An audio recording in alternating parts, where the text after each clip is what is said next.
So George, after Iain Duncan Smith resigned on Friday, people reached for some different metaphors. On the sort of Richter scale of political resignations, where would you place this? Well, I think you've got to come in with at least an 8 out of 10. I mean, people have compared this to Geoffrey Howe's dramatic resignation back in 1990. And the fact is that within a month of that speech, Margaret Thatcher was gone. I mean, that's got to be the 10 out of 10 on the Richter scale. But nevertheless, this is probably the most percussive resignation I think we've seen since then in terms of the amount of collateral damage that Iain Duncan Smith wanted to cause with his resignation. And that resignation letter on Friday night, in 2 pages of cold prose, was basically a takedown of George Osborne, the Chancellor. So while Geoffrey Howe's target was the sitting Prime Minister, Margaret Thatcher, Iain Duncan Smith's target was the person who wants to be the Prime Minister after David Cameron, George Osborne. But a lot of people have pointed out the irony of the guy who was in charge of all these welfare cuts turning around and saying these welfare cuts are terrible. So is it really sustainable for Iain Duncan Smith to make this argument? And if not, why do we think he did the resignation that he did? Well, Iain Duncan Smith is from the right of the Tory party, but nevertheless, after he stopped being Tory leader back in the early 2000s, he underwent something of a conversion. He went to Glasgow, spent some time with people living on the breadline, and he came back and set up the Centre for Social Justice. So he's someone who is genuinely committed to social justice. It's true that over the last 6 years he has overseen some big welfare cuts. But let's face it, he is a Conservative as well. He believes in fiscal rectitude, balancing the books. So within the very tight fiscal framework that he was given by George Osborne, he was trying, I think, to deliver social justice. And things came to a head really on Friday, where he was negotiating, discussing the possibility of cutting people's disability benefits. And in the end, George Osborne wanted those numbers to be hard baked into the budget red book to show that George Osborne was cutting the deficit.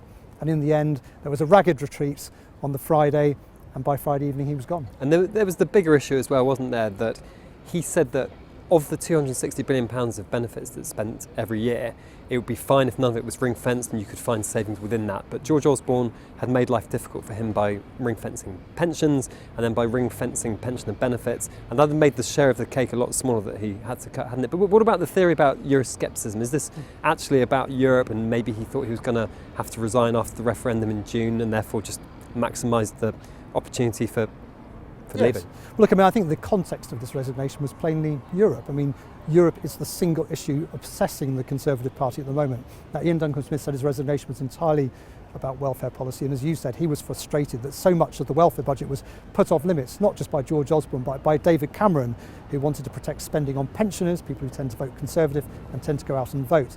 So he felt very constrained, but nevertheless, he is a leading figure of the Brexit movement. Iain Duncan Smith is someone who was campaigning against the Maastricht Treaty back in the 1990s.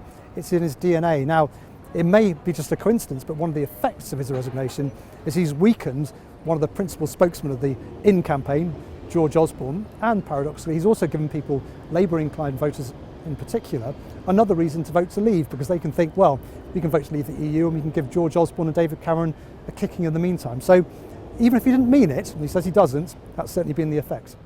And he wasn't really hiding his frustration over Europe either, was he? The other day he accused David Cameron of producing a dodgy dossier, so things were already getting quite heated. But David Cameron this afternoon, he's going to be in the Commons in the next half an hour, trying to cool things off, using the word calm. We're hearing a lot of grandees coming out appealing for calm. How much calm do you think we're going to have in the next 2 or 3 months?